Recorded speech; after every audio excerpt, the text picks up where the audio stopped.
Muito bem, meus amigos, vamos continuar com a nossa aula de número 2, que estamos estudando aqui o beta. E a gente já viu que o beta, ele é um pouquinho diferente do desvio padrão. Por que ele é diferente? Porque o desvio padrão, ele mede o risco da empresa em relação a ela própria. Ou seja, eu vou medir o desempenho do papel em relação à média do papel.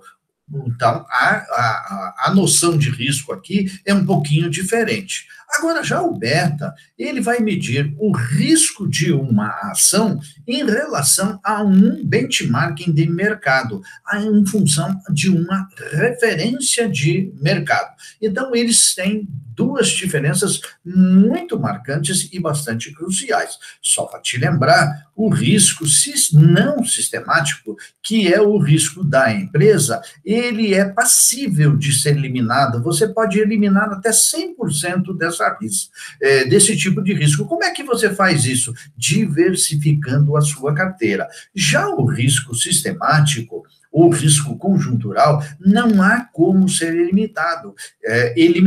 A empresa paga por esse risco. Quanto maior for o risco, quanto maior for a volatilidade em relação ao benchmarking, maior será o valor que a empresa está pagando. Se você gostaria de conhecer um pouquinho mais sobre risco, veja, assista a nossa aula aqui no canal, uma aula de 8 partes, falando sobre custo de capital, explica detalhadamente esse assunto. Então, nós temos dois tipos de risco, um é o desvio padrão, que é o risco da própria empresa, e outro que é o beta, que é o risco da empresa em relação ao benchmarking. O desvio padrão, ele é medido pela média da ação em relação a ela mesma. Então, é uma abordagem bastante diferente. Já o beta, ele é medido pela covariância da ação em relação ao seu benchmarking, dividido pela variância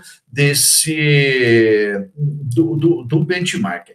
Isso aí a gente vai ver detalhadamente um pouquinho para frente. E por que esse negócio é tão importante assim? É importante pelo seguinte, porque volatilidade significa risco. Empresas que oferecem mais risco, elas têm que pagar mais para os seus acionistas, elas incorrem num custo de capital muito maior. Veja aqui, por exemplo, a ação que está marcada em vermelho, olha só o sobe e desce dela, parece uma montanha-russa. Já a outra ação, a que está em azul, ela tem uma linha mais reta, ou seja, ela não é tão volátil. Então, qual das duas é mais arriscado? Certamente aquela que é mais volátil.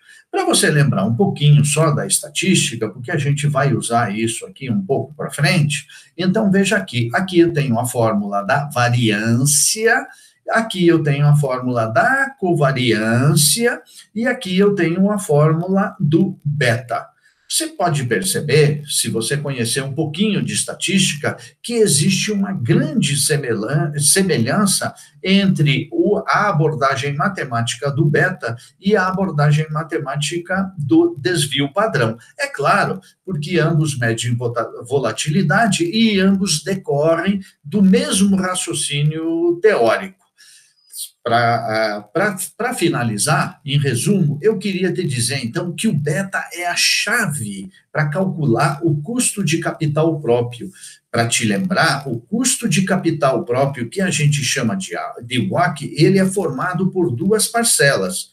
Uma delas é as ações, e a outra parte é o passivo. Então, essa parte aqui utiliza uma técnica chamada CAPM para medir este custo aqui, cujo parte fundamental do CAPM é o beta.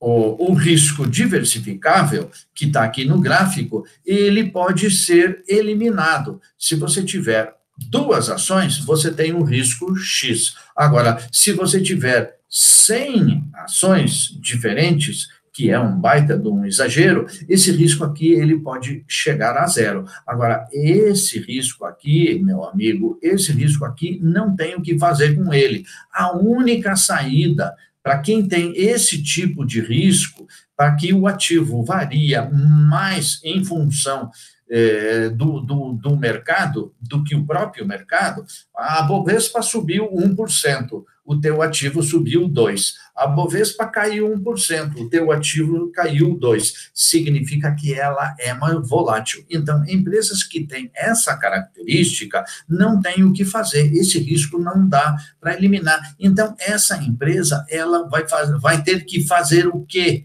Ela vai ter que pagar mais. Muito bem.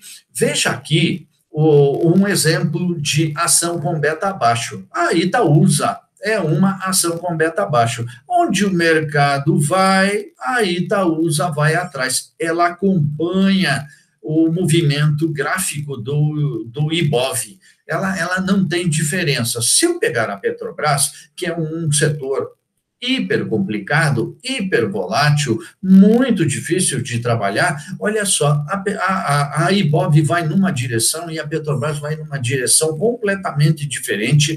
A ação da Petrobras ela é completamente instável, não por conta da empresa, mas por conta das questões mercadológicas. Alguém deu um espirro diferente lá no Oriente Médio. Embora a ação administrativa da Petrobras seja ótima, a ação acaba caindo aqui, ou seja, não tem fatores ligados ao desempenho da empresa. Muito bem, a nossa aula 2 era sobre isso. Se você gostou da aula, não deixe de assistir a aula 1. E se você gostou do material, basta apenas que você me mande um e-mail que eu devolvo ele para você em PowerPoint editado. Obrigado e um abraço.